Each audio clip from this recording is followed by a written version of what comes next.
Bonsoir Yannick Jadot, merci d'être en direct avec nous depuis Rouen où vous vous trouvez. Vous êtes député Europe Écologie Les Verts au Parlement européen. Vous êtes arrivé à Rouen, vous avez participé à une manifestation. Vous avez réclamé la transparence absolue sur ce qui a brûlé dans l'usine Lubrizol. Aujourd'hui, ce soir, le préfet a donné quelques informations, notamment qu'il n'y avait aucune trace d'amiante, qu'il restait 160 fûts de mécaptans délicats à transporter et que la liste des produits chimiques et de leur quantité était disponible sur le site de la préfecture. Est-ce que cela vous satisfait ? Écoutez, 6 jours pour aller un peu dans la transparence et la sincérité, c'est quand même terrible qu'il faille 6 jours pour rassurer ou tenter de rassurer les populations. Qu'est-ce que demandent les populations à Rouen et autour? Depuis 6 jours, ils sont très inquiets et un gouvernement leur dit on a des informations mais on ne peut pas vous les donner. Là, au moins, ça semble aller dans la bonne direction au niveau de ces informations. Maintenant, il va falloir que le gouvernement organise le suivi médical des populations sur le long terme parce que probablement il y a des risques.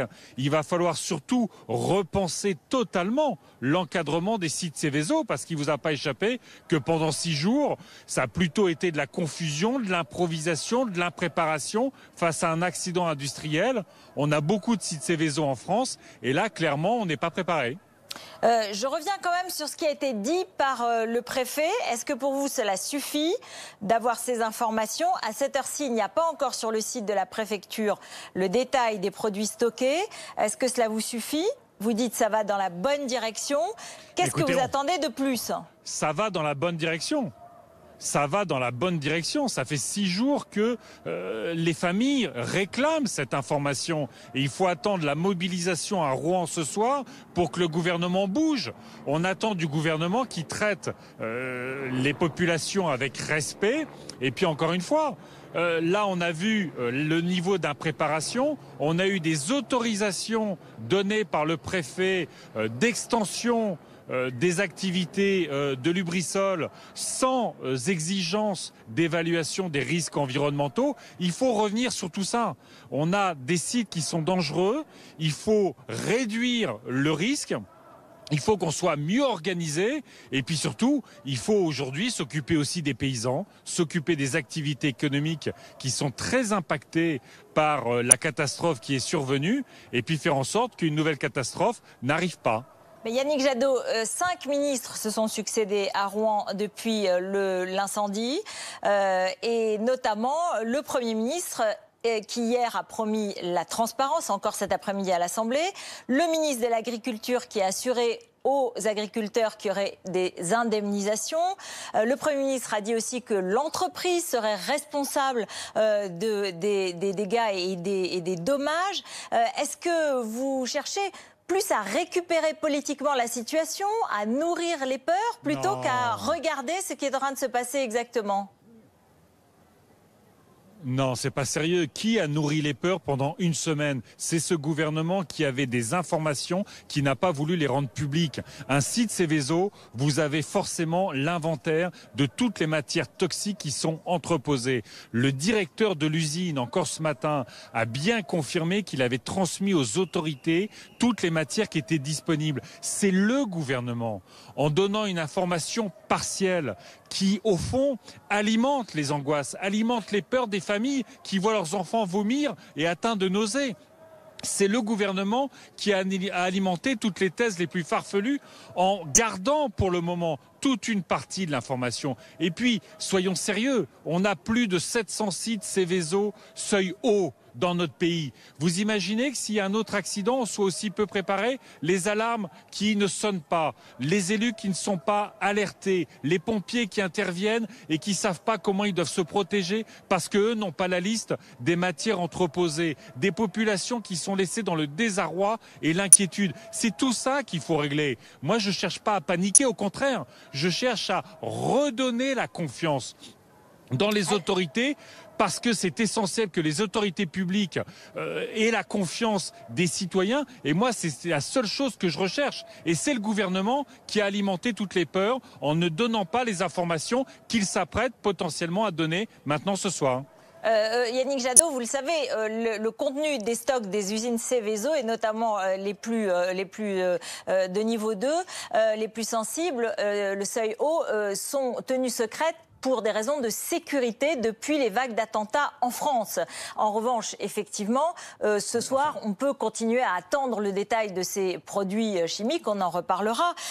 Mais quand même, lorsque vous répétez qu'il faut régler la question des usines Seveso en ville, bien sûr, il y en a 1312 à travers la France. Vous voulez toutes les fermer, vous voulez toutes les déplacer. Qu'est-ce que vous dites à leurs salariés ?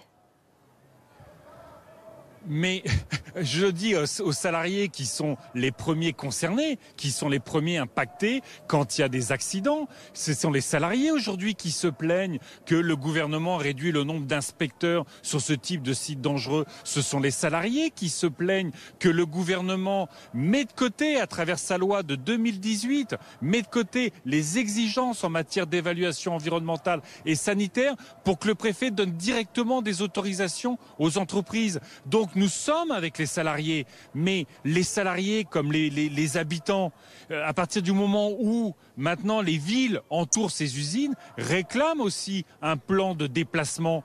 Personne ne dit qu'on va faire ça du jour au lendemain, mais pour les sites les plus dangereux, il faut envisager ce plan de déplacement. L'intérêt public, ça n'est pas la rentabilité de l'entreprise, c'est la santé, la sécurité des populations et des salariés. Vous avez parlé avec des habitants ce soir à Rouen.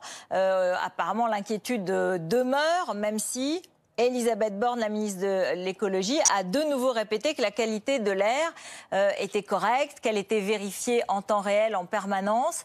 C'est vrai que lorsque on a des vertiges, des fumées noires et qu'on ressent beaucoup de malaise, c'est très difficile à entendre. Mais est-ce que vous, écologiste, vous pouvez expliquer aussi ça, parce qu'il y a un problème d'expertise, il y a un problème de confiance dans l'expertise. Vous savez qui allait donner, vous savez comment expliquer. Est-ce que ce n'est pas aussi de votre responsabilité de donner ces précisions ? Mais nous, ce qu'on réclame depuis 6 jours, c'est justement la transparence pour établir la confiance. Pourquoi est-ce que le gouvernement qui a les informations sur les matières dans les sites, et il ne faut pas m'expliquer que c'est pour se protéger des terroristes. Vous croyez que les terroristes, ils ont du mal à accéder au type de production qu'il y a dans ce genre d'usine? Non, c'est au fond la volonté de ne pas associer les citoyens au risque. Personne ne dit qu'il y a un risque zéro. Tout le monde, à Rouen et ailleurs, sait qu'il y a des risques quand il y a des usines chimiques. Simplement, si on n'associe pas les services de secours, si on n'associe pas les urgences, si on n'associe pas les salariés et les citoyens à la gestion de ce risque, on tombe dans ces angoisses et dans ces peurs. Nous, ce qu'on veut justement, c'est limiter le risque, et on voit bien que le risque existe. Donc il faut renforcer l'encadrement des sites Seveso. Quand ils sont des sites très dangereux, dans des populations très habitées, il faut organiser le déplacement des sites, parce que sinon, le jour où il y a un accident, c'est des milliers, des dizaines de milliers ou des centaines de milliers de personnes qui sont impactées. Et aujourd'hui, les populations veulent aussi savoir, comme c'est le cas à ZF, comme c'est le cas dans d'autres sites, quels seraient les effets de long terme sur leur santé de ce qu'ils ont respiré au moment de l'accident et de l'incendie.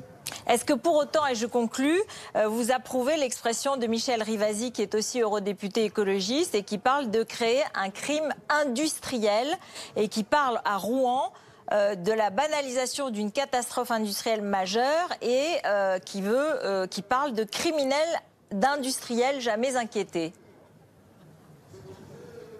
Écoutez, là, on n'est pas encore dans l'enquête de justice, on verra. Mais il est évident que cette entreprise qui, en 2013, il y a eu la fuite de gaz. En 2015, ils ont déversé dans les eaux fluviales des huiles. En 2017, ils ont été rappelés à l'ordre pour des manquements en termes de sécurité. Et il est quand même terrible que le préfet, au nom de l'État, ait donné des autorisations d'extension des matières et des activités du site sans engager les évaluations de risque environnemental ou de risque sanitaire. Donc il va falloir remettre tout ça à plat. Encore une fois, on a beaucoup de sites Seveso en France, c'est un risque majeur, ce sont parfois des entreprises vieillissantes et il faut encadrer ça plus sérieusement et avoir des protocoles d'intervention qui ne donne pas lieu à tout ce qu'on a vu, notamment dans les premières heures, qui était quand même l'improvisation totale. Merci beaucoup Yannick Jadot d'avoir été en direct avec nous. Merci. Merci.